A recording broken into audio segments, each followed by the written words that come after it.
and we're out here just signing folks up at the state fair to spread the message about voting no in November and why it's imperative for them to get involved in the process and get them to also volunteer, because that's how we're going to win this election, is by signing people up to not only pledge to vote no in November, but also to volunteer to spread the message. I am supporting the marriage amendment between one man and one woman, two halves of humanity coming together in a committed relationship.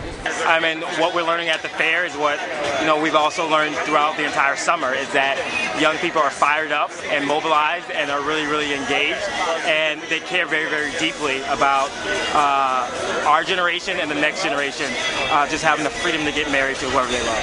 You know, we're reaching out to the Latino communities. We're reaching out to all communities of color, whether it be African American or Native American folks. So we're reaching out to Asian Pacific Islanders in the state of Minnesota. You know, and we really feel that we're going to get about 250,000 communities of color folks who are going to come out and vote in this election. And it's very imperative that we have our message out. Specifically in the Latino community, we're getting a very good feedback. In the state of Minnesota, we have about 65% of Latinos in the state that are Catholic. But NCLR, National Council La Raza, which is basically the equivalent of the NAACP, but for a Hispanic organization. It's a nonprofit that fights on issues of activism for human rights, civil rights, and they just did a poll. They had a survey for Latinos throughout the entire country, and they found that 51% of Latino Catholics are supportive of either civil unions or marriage equality, or marriage equality in general.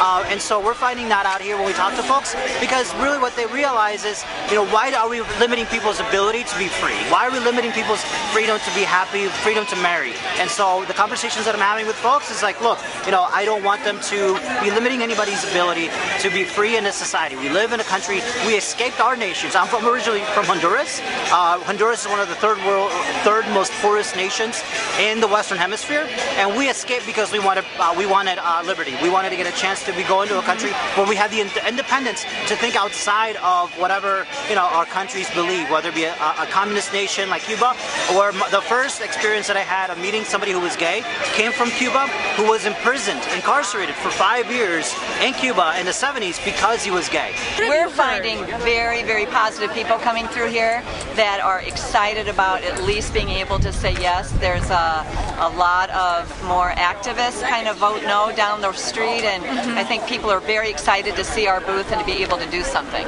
It is not an equality issue, and it has gone down in many, many debates that it is not an equality issue.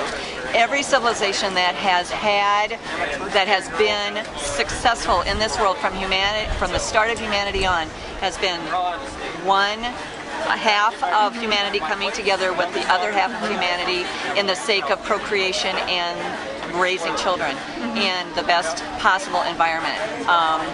So I don't agree that it is an equality issue. I think it is a government issue, because government wants to protect the ground, the foundation of our civilization, so that we can have the strongest civilization that we can. And even in my own experience, like, I was raised by my mom and my dad, but I was also raised by my grandma. I was also raised by my aunts and uncles, and I was raised in a house where, like, all of us as cousins were, like, living together and growing up together, and that's something that I really loved about my upbringing, and I feel that it brings a lot of, like, new experiences for me. And that's also the same for a lot of other people in the Asian community, where our families are really tight-knit, and we are all raising ourselves together, basically, you know? We're kind of all doing this together, and so, like I said, there's no one-size-fits-all family. We're all coming in from different all shapes and sizes.